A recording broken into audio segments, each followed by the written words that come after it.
En el primer año del siglo XX, Lord Kelvin dio una charla que los físicos recordamos especialmente. Os la dejo abajo en la descripción. Dijo que en la claridad y belleza del cielo de la física clásica había dos nubes oscuras, dos problemas que la manera ortodoxa de entender el mundo no había conseguido resolver. Por supuesto, Lord Kelvin no sabía esto, pero detrás de sus dos nubes estaban las dos grandes revoluciones que sacudieron la física. La primera nube era sobre el hipotético fluido por el cual la luz se pensaba que se propagaba, el éter. Si era real, ¿por qué no conseguíamos detectarlo? Esta pregunta fue resuelta unos años después por Einstein, pero hoy la que nos interesa es la otra nube.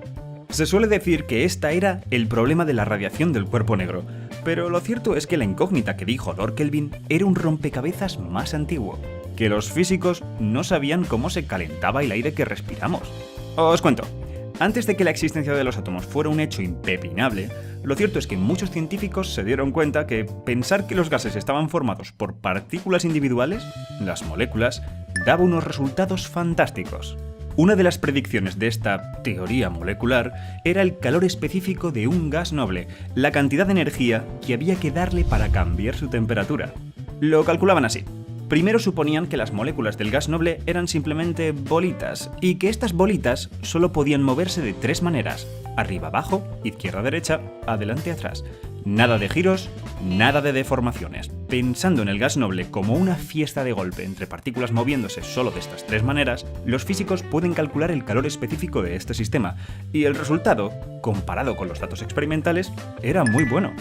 Los científicos, confiados, pasaron al siguiente nivel de dificultad: los gases que forman el aire, sustancias como el nitrógeno o el oxígeno.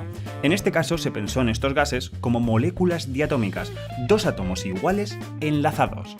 Por argumentos químicos se sabía que el tamaño de estas moléculas no variaba, por lo que el enlace entre átomos debía realizar una fuerza restauradora. Si los átomos se separaban o se alejaban mucho, los empujaría de nuevo a su sitio. Eso es básicamente un muelle.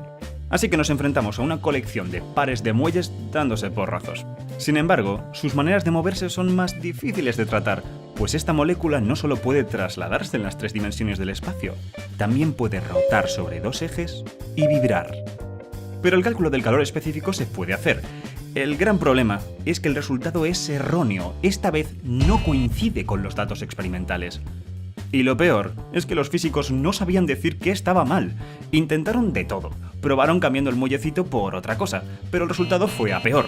Pensaron que tal vez se les había escapado alguna manera de moverse de la molécula, como movimientos desconocidos de los átomos, pero el resultado empeoraba al aumentar las maneras de moverse. Lo que los experimentos parecían indicar es que para que el resultado diera bien, no había que añadir, sino quitar maneras de moverse, cosa que era impensable, pues dentro del gas no hay absolutamente nada que impida a las moléculas trasladarse, rotar o vibrar.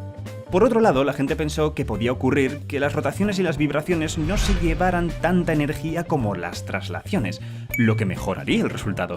Sin embargo, esto iba en contra de uno de los resultados más importantes de la física estadística, el teorema de equipartición de la energía, que te dice que, dentro del festival de golpes, todas las maneras de moverse reciben la misma energía en promedio.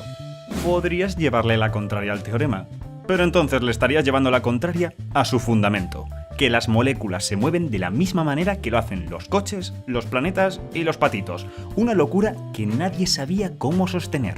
Este problema del cálculo del calor específico de los gases era uno de los grandes malestares de la física del siglo XIX, porque no era una cuestión de no tener bastante precisión para medir algo, o no saber bastantes detalles para afinar una cuenta. Era un misterio que atacaba los cimientos de las leyes clásicas. Aún así, la historia nos muestra que algunos físicos se quedaron muy cerca de la solución. El señor Jeans comentó sobre el problema que lo que parece que los experimentos nos están diciendo es que, a medida que se reduce la temperatura del gas, algunos movimientos parecen congelarse. Os lo digo yo, Jeans rozó el cielo. Hubo que esperar hasta que el señor Planck, a través de un problema distinto, se encontrara con algo muy potente, que a veces los sistemas no tienen un rango continuo de energías para elegir, sino que el rango es discreto. Solo están permitidos unos valores muy concretos.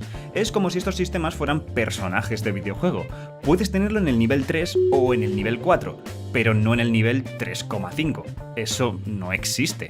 La rotación y vibración de una molécula se comporta así. Es como si solo estuvieran permitidas ciertas velocidades de giro y ciertas frecuencias de oscilación.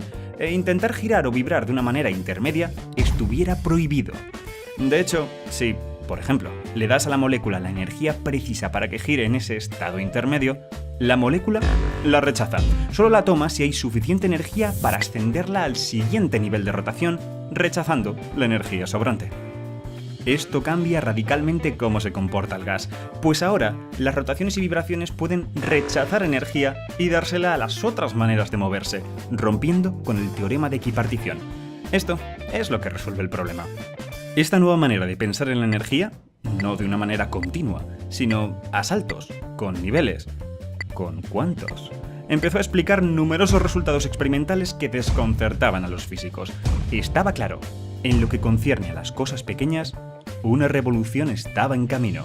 Pero faltaban otros experimentos, algo más siniestros, para que la mecánica cuántica naciera. Pero de eso hablaremos en otro vídeo.